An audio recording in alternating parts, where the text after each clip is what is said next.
Dans une saison où OKC est souvent en recherche d'adresse, de scoring et d'étincelles offensives par ses roleplayers et notamment sur le banc, un joueur tire son épingle du jeu et pas forcément celui qu'on attendait. Si les Joe, Wiggins, Wallace ou Caruso peinent parfois à peser offensivement à côté des leaders, AJ Mitchell, drafté au second tour il y a quelques mois, surprend de plus en plus. En effet, on ne s'attendait pas forcément à le voir jouer et utilisé aussi régulièrement par Mark Daigneault. Force est de constater que nous nous étions trompés tant le Belge a fait son trou depuis quelques temps dans la rotation. Il a même pu starter son premier match contre Charlotte il y a peu en raison de nombreuses absences. Depuis le début de la saison, AJ Mitchell a joué tous les matchs pour le Thunder avec une moyenne de 16,6 minutes. Ce n'est pas énorme, mais ça lui permet tout de même d'avoir une petite production avec 6,4 points, 2 rebonds et 1,7 passes. Mais ce qui est plus intéressant, ce sont ses pourcentages qui sont très bons notamment pour un rookie. Le Belge shoot à plus de 50% au tir et notamment 43% à 3 points et presque 84% au lancer franc. À son échelle, AJ Mitchell est donc très efficace. Il a d'ailleurs l'un des meilleurs true shooting de l'équipe avec 60,5% juste derrière Kenrich Williams, Shea et Chet. Mais qu'est-ce qu'il fait pour être autant utilisé par Mark Daigneault ? Comment a-t-il gagné sa place et qu'est-ce qu'il apporte réellement à cette équipe du Thunder ? Eh bien d'abord, AJ Mitchell a un profil assez différent des autres guards et role-players d'OKC. C'est l'un des seuls meneurs assez traditionnels qui est capable de créer pour lui-même et pour les autres. D'ailleurs, il a été assez surprenant mais très intéressant d'apprendre qu'il était l'un des seuls joueurs à faire de l'analyse vidéo directement en groupe avec Shea et J-Dub en tant que porteur de balle. Un petit détail qui montre au final très bien sa différence avec le reste du roster. Et comme on le verra ensuite, au-delà de ce rôle de créateur pour lui-même et pour les autres, il est aussi capable de jouer off-ball à côté de Shea ou J-Dub par exemple, ce qui apporte encore de la valeur à son profil. Sa capacité première, ou en tout cas celle qui sait le mieux transposer la NBA, c'est sa capacité de drive et celle d'être efficace près du cercle pour scorer. Match après match, Mitchell montre de très bonnes capacités à passer son joueur pour aller finir près du cercle, que l'aide vienne ou non.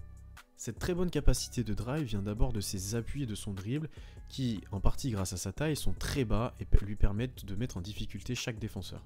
On ajoute à cela une très bonne gestion de son corps et de ses appuis qui lui permettent très souvent de mettre à mal la défense adverse. Mitchell est particulièrement bon pour protéger sa balle lors du tir ou lors du dribble avec son corps, et il a aussi une très bonne lecture de jeu pour soit prendre le contact avec son défenseur et l'empêcher de défendre, ou alors tout simplement le sortir du rythme du contre en ralentissant ou en accélérant ses appuis. Et cerise sur le gâteau si je peux dire, Mitchell a un très bon toucher de balle, ce qui lui permet de résister souvent au contact, de trouver des angles sur la planche sur ses lay-ups qui sont difficiles à atteindre pour le défenseur, et de limiter le risque de contre. Deux exemples de sa panoplie, d'abord ici contre les Kings, où il voit que ça switch sur l'écran de Cason Wallace et il se retrouve avec Kevin Huerter sur lui. Pour pouvoir le passer, il garde sa vitesse et enchaîne 2 crosses. Et on voit ensuite qu'il est très bas sur ses appuis, se sert bien de son corps pour mettre Huerter dans son dos, et il enchaîne ensuite avec un tir peu académique de la main gauche au milieu de 3 joueurs. Deuxième situation, ici en transition, il remonte la balle, et il constate que Herb Jones, pourtant un très bon défenseur, anticipe un petit peu l'écran de Lou Dort. Il ne lui en faut pas plus pour enchaîner un cross et driver au cercle à toute vitesse. Et ce qui est le plus intéressant, c'est que pour empêcher Herb Jones de revenir sur lui et de le contrer, il enchaîne directement avec un simple pas et un tir main droite. À toute cette panoplie offensive qu'il a sur drive, il faut ajouter un bon flotteur qui va avec son toucher de balle, mais aussi un tir à mi-distance qu'il n'hésite pas à prendre pour sanctionner les joueurs plus grands. Et toutes ces qualités sont parfaitement transposables off-ball. Mitchell est très bon pour lire la défense et sanctionner les défenseurs un peu trop laxistes sur leur close-out. Il a montré de bonnes capacités pour faire de l'attraper-jouer, mais aussi pour feinter, faire sauter son défenseur et driver ensuite. Deux exemples rapides de ses attaques de close-out. Ici contre Indiana, il reçoit l'extra passe de Wiggins et voit que son défenseur est sur les talons. Il en profite pour driver et le passer, et il se sert ensuite très bien de son corps pour se protéger de l'aide. Ici contre les Kings, il reçoit la balle après un drive de Kenrich Williams. Fox fait le close-out, mais mord facilement à sa feinte et saute. Mitchell en profite bien sûr pour driver et lit bien la défense. Vu qu'il y a déjà 6 joueurs dans la raquette, il en profite pour faire un flotteur et tirer par-dessus les défenseurs. Loin du ballon, on l'a aussi vu très bon et très intelligent dans ses déplacements. Qu'il soit placé dans le dunker spot comme fait souvent OKC avec des guards ou qu'il parte des 3 points, il a un bon timing de coupe et un très bon toucher pour finir près du cercle.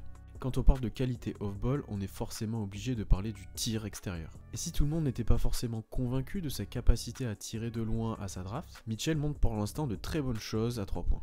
Certes, il en prend très peu, 1,5 par match, mais il est pour l'instant le joueur le plus adroit d'OKC à longue distance avec 43% de réussite. Globalement, je trouve qu'il a une bonne gestuelle, un bon rythme de tir et surtout il n'hésite pas du tout à les prendre. Une marque de sa confiance sur cette action qui m'a marqué, où il prend d'abord un tir en première intention, loupé, rebond offensif, la balle lui revient finalement et il n'hésite pas à reprendre le tir du même spot pour le mettre. S'il doit encore confirmer tout au long de la saison et avec plus de quantité que son tir est viable, le pull-up à 3 points par contre ne semble pas présent dans son jeu.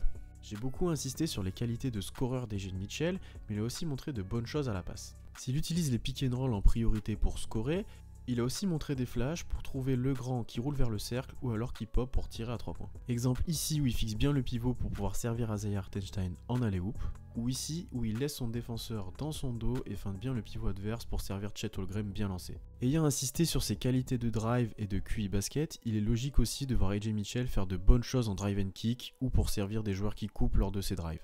Il sait s'arrêter quand il faut et lâcher la balle quand il n'a pas de tir ouvert. Une vision de jeu et un playmaking qui a d'ailleurs été souligné par Shea en interview il y a peu.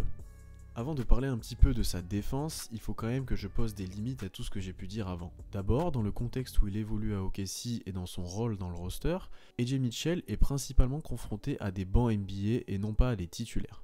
Bien sûr, ce rôle et le fait d'affronter des adversaires et des défenseurs moins forts l'aide forcément à s'exprimer et à être efficace. De même, il a pu plusieurs fois gonfler un petit peu ses stats lors de garbage time où il a beaucoup la balle en main. Néanmoins, Mitchell gagne de plus en plus de temps de jeu et un rôle de plus en plus important dans l'équipe et il pourra donc prouver sa valeur face à des joueurs bien plus compétents qu'actuellement.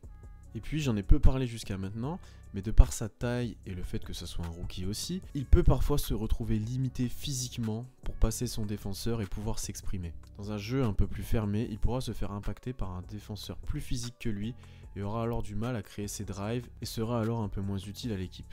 Du coup, et je reviendrai là-dessus dans la conclusion, on peut commencer de s'interroger sur le futur rôle de Mitchell dans un contexte de playoff.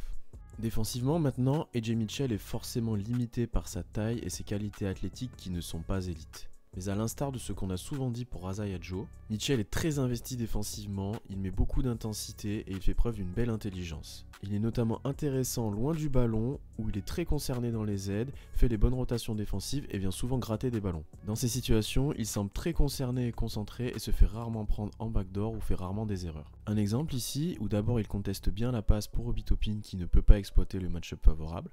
Ensuite, il anticipe bien la passe lobée pour Miles Turner sous le cercle, et vient aider Cason Wallace qui est en difficulté. Avec ses mains toujours actives, il peut tout de suite faire une interception quand Turner baisse la balle.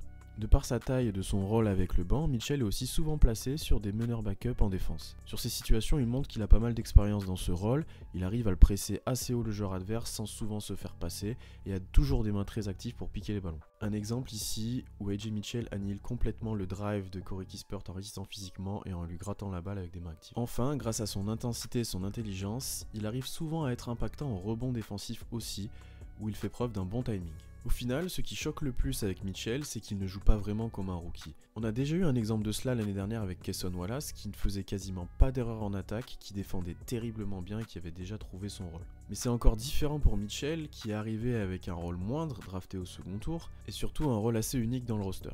D'abord, il a très bien su s'adapter aux besoins de l'équipe et aux joueurs présents avec lui sur le terrain. Il n'hésite pas à prendre ses responsabilités balle en main quand il y a besoin ou à s'effacer quand il joue avec les leaders. Il sait en plus évoluer sous pression, ce qui permet de décharger de pas mal de responsabilités, notamment sur la montée de balle, les porteurs de balle d'OKC. C'est un joueur intelligent, sûr de ses forces et qui joue avec énormément d'intensité. De quoi forcément plaire à Mark Daigneault.